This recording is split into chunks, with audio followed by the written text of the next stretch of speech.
வளர்ப்பு கிளியோட வாழ்க்கைய நம்ம யோசிச்சு பார்த்தோம்னா, அந்த கிளி தன்னை வளர்த்தி கொண்டு இருக்கிற அந்த நபர் மேலதான் முழுசா சார்ந்திருக்கும்.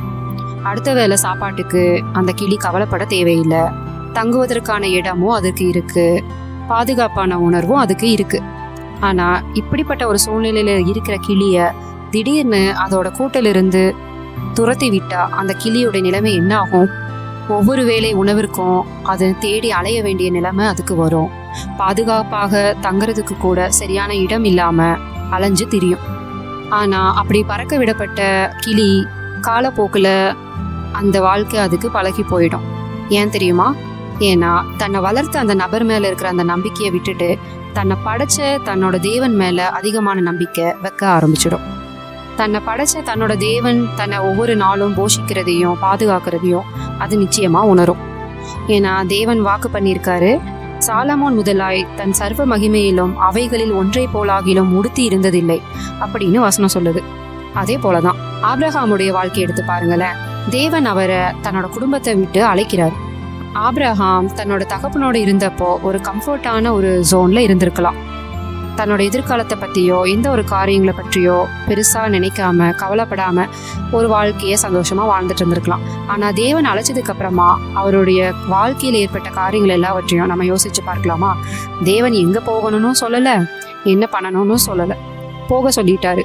ஆனால் அந்த வார்த்தையை பிடிச்சு கொண்ட ஆபிரகாம் தேவன் மேலே விசுவாசம் வச்சு தேவன் சொல்லிக்கிற ஒவ்வொரு இடத்துக்கும் போறாங்க. ஒருவேளை ஆபிரகாம் அவ்வளவு நாட்களா தன்னோட தகப்பனையும் தனக்கு இருந்த உறவினர்கள் எல்லாரையும் சார்ந்து வாழ்ந்து கொண்டு இருந்திருக்கலாம். ஆனா தன்னோட இனத்தாரை விட்டு குடும்பத்தை விட்டு அவரு வெளியே கிளம்பி வரும்போது தேவனை மட்டுமே சார்ந்து வாழ்கிற ஒரு வாழ்க்கைக்குள்ளாக போறாரு.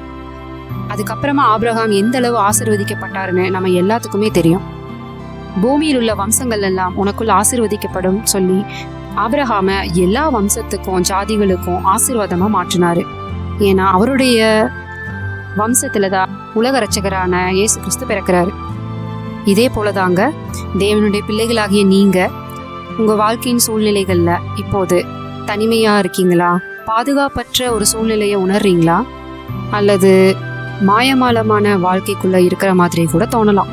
அடுத்தது என்ன செய்வோம்னு தெரியாம கூட நீங்க கலங்கி போயிருக்கலாம். ஆனாலும் இந்த மாதிரி சூழ்நிலையில இருக்கும்போது தான் நம்மளை படைச்ச தேவன் மேல முற்றிலுமா சார்ந்து வாழ கத்துக்குவோம். நமக்கு எல்லாமே சேஃபான ஒரு பிளேஸ்ல நம்ம இருக்கிற வரைக்கும் நம்ம தேவனை சார்ந்து இல்லாம நம்மளுடைய காரியங்களை மட்டுமே சார்ந்து வாழுவோம். ஆனா இதிலிருந்தெல்லாம் தேவன் ஏன் நம்மளை வெளியே கொண்டு வராரு அப்படின்னா, தேவனை மட்டுமே சார்ந்து வாழணும் அப்படின்ற நோக்கத்துக்காக தான். தேவன் ஏன் இந்த மாதிரி காரியங்கள் எல்லாம் அனுமதிக்கிறாரு?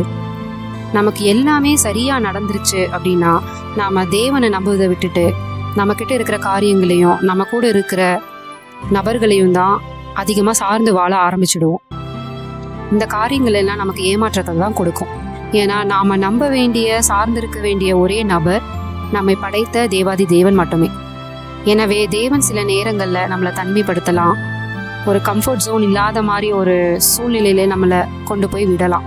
ஆனால் அதுக்கு முக்கியமான காரணம் அவரை மட்டுமே சார்ந்து அவரை மட்டுமே நம்பி நம்ம வாழணும் அப்படின்னு அவர் எதிர்பார்க்கறதுனால தான். காட்டு புஷ்பங்களை பராமரிக்கிற தேவன் நம்மளை அப்படியே விட்டுருவாரா என்ன? நிச்சயமா இல்லை. நம்மையும் நம்மளுடைய காரியங்கள் எல்லாவற்றையும் பார்த்து கொள்வதற்கு தேவன் போதுமானவராயிருக்கிறார்.